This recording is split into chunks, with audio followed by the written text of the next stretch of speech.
We're backstage at Universal Studios and we found this hiding in the parking lot. Of course, I was still finding the limitations of the car, and that meant the fun led to a little mishap.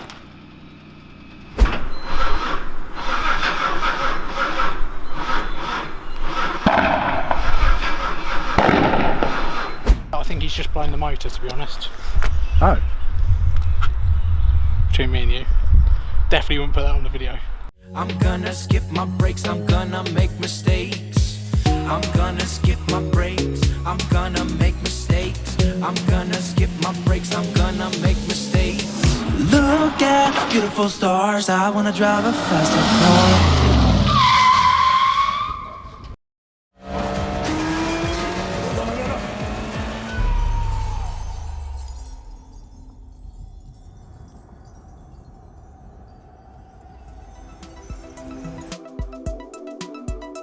This episode of Make or Break by Hard Up Garage, we return to the story of the Lykan Hypersport.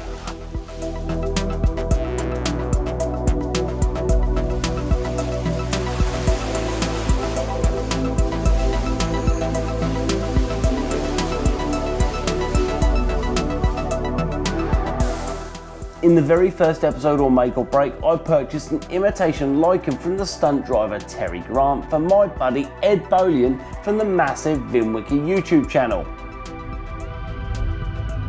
She's all ours, Ed. It's all ours. I mean, it's gonna need some love, but it's all ours. If you haven't seen the first Lykan video by Make or Break, it might be a good idea to visit the Hard Up Garage page on YouTube and you'll find it at the top left hand corner of the page.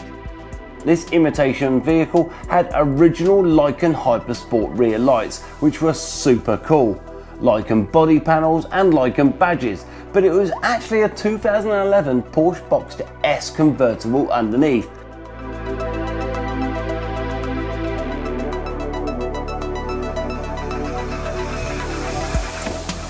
However, crucially, we managed to get it running.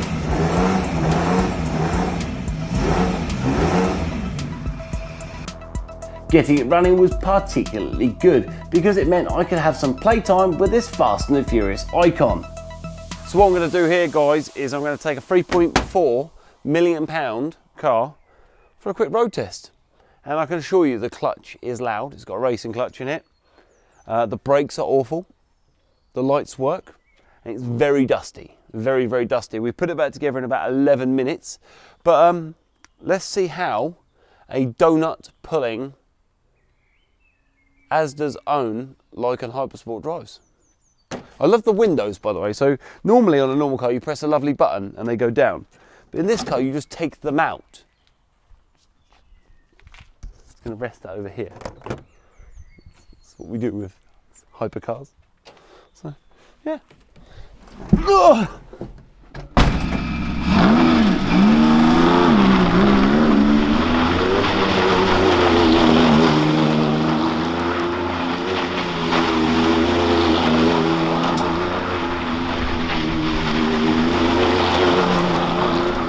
I had to give it some behind the wheel because this is the car that I've been dreaming about for years.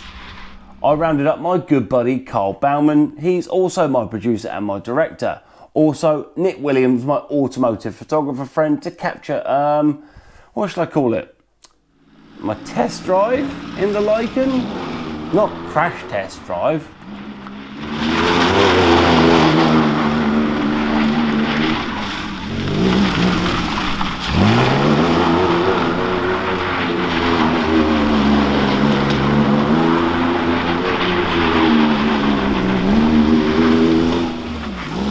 Of course, I was still finding the limitations of the car, and that meant the fun led to a little mishap. Well, a little mishap is an understatement.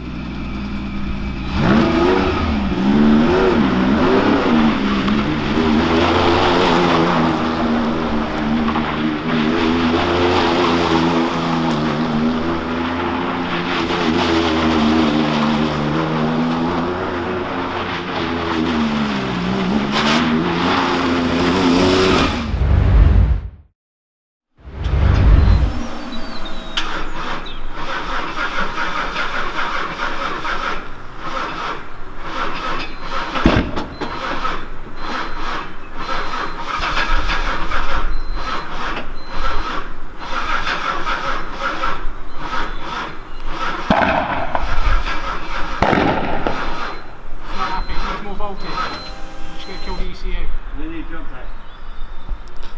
I've got to get jump pack. That's Sam Hard, he's a character, isn't he?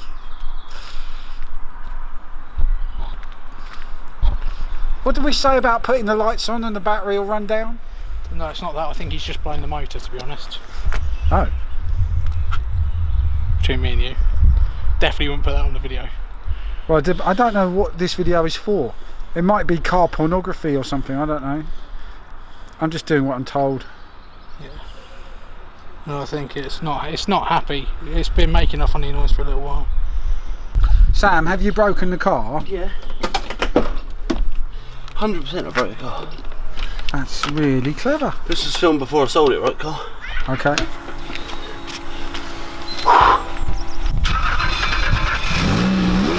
So, I didn't completely break it then. Phew. It was just low on battery, and also I don't think the alternator was charging to its full potential. It was also fun to get to know this doppelganger. Nick, apparently you have something to tell me about a Lykan Hypersport that I don't know. Yeah, so it appears this one even comes equipped with not one, but 2 cup holders. No way. What? They work! Working cup holders. Working cup holders! It's amazing. There's no cake stand. Oh, you can fit a muffin in there. This is not beautiful. It is not spectacular. It is a, I don't really know how to describe it. I'd say like a wolf in sheep's clothing. It's more of like a sheep in wolf's clothing, like it is beat up. It has got a scratch in every panel. You have to start it with a jump pack. It overfuels, it burns your eyes with the amount of fuel it's not burning. It comes with a Delta map ECU, so it's got no lambda sensors, it's got no air mass meter, it's got no, real performance in relation to, air to fuel ratio. It is just a toy that does donuts. And to be fair, at that note, I'll finish it there. It is a very, very cool car. It's a very cool toy. And yes, it does do donuts. It was Ed Boleyn's cash that really got this vehicle purchased, but it was under my control, so it was almost mine. And that gave me a wonderful sense of ownership, without actually owning the car, if you know what I mean. In an upcoming episode, you'll see how I provided a Fast and the Furious 1972 Monte Carlo for an up-and-coming TV show called There's Something About Movies. Well, because I'd done that, I was contacted by the production company about another Fast and the Furious vehicle I might have in my possession. They had an actress called Natalie Emmanuel who played Ramsey in the Fast and the Furious film series on the show.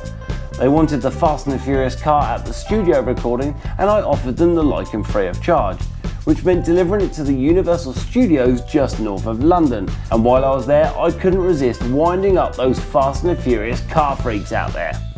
No guys, I didn't actually find this Lykan Hypersport hidden out the back of the Universal Studios set in the middle of London.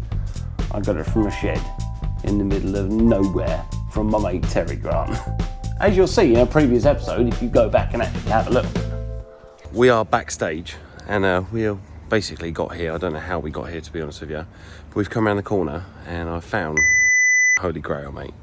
So guys, just to show you where we're at.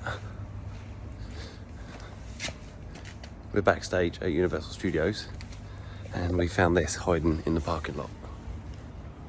We've seen the leak footage of someone driving around with this on a trailer, but we didn't know where it was. And we tracked it all the way to here at Universal Studios.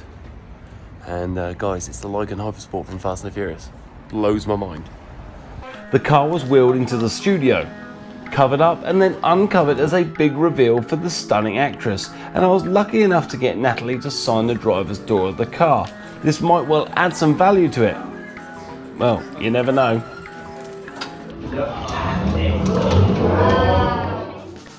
What's quite amusing is that Natalie can't actually drive. Well, she might actually be able to drive, but she doesn't hold a driving license. Crazy that, right? My great buddy Martin Good and I got the Lykan running, but it was hardly running smoothly. So because it was a Porsche engine in the car, we had to take it to a Porsche specialist. The Porsche specialist discovered a problem with hydraulic lifter on cylinder 1. I reported this back to Ed Bolian and we discussed the problem at length. This vehicle wasn't a real Lykan Hypersport, it just looked like one, so it wasn't worth millions of pounds, dollars or millions of anything, to be honest. Hopefully you've seen some of the NASCharger build series I made. It's on my Hard Up Garage YouTube page. Check it out when you can. I mention it now because I sold the NASCharger to self-declared movie freak Martin Hahn in Austria. So, as he was setting up his movie car museum very soon, I was hopeful that he might be interested in the Lykan, and he bit my hand off, even though we were in the middle of a pandemic. And I can assure you, it is not going to a better person. He's a purist, he's a mechanic, he gets his hands dirty. Just go on to Martin Hahn, spelled H-A-H-N, on Instagram, Facebook, and you can see the blood, sweat and tears that goes into his builds. Like, he is a purist and it's about doing things right. This car is not right by any stretch of the imagination, but he will do that. He'll make this car how it should be. There's a couple of things I've learned in my life, and number one is Martin Hahn finds a way around everything, even if that means stripping down a car in the middle of a car park in a very small town called Fareham in England. There are a few people looking a little bit strange.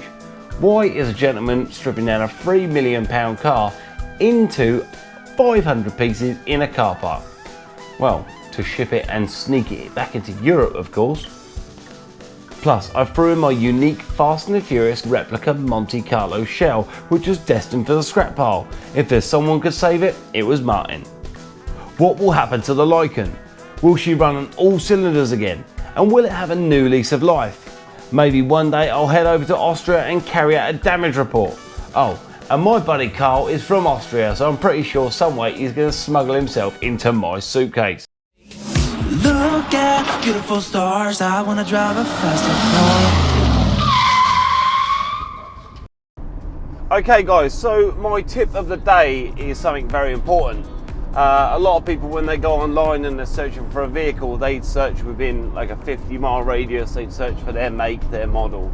I think it's really important that you don't buy local, you know, and if you do, you're very lucky that you found something local, but realistically, put that search field a little bit further away and up your requirements a little bit. If you're after a car with 50,000 miles, maybe in 50 miles of distance, maybe change that to 100 miles and put it down to 40. And what you might find is you might find a better car for cheaper or the same price if you're willing to search out your area a little bit. In the south of England, cars are very expensive. In the north of England, they're a lot cheaper. So basically it does show travel and you can save some money. Obviously we're on YouTube, releasing a new episode every Wednesday, but follow what we're releasing and watch everything else we're doing on Facebook, Instagram, Twitter and even TikTok. So it's time for Make or Break to take a break, but please give us some feedback in the comment section below this video and on all Hard Up Garage episodes.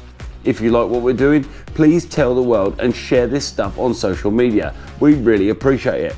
Bye for now.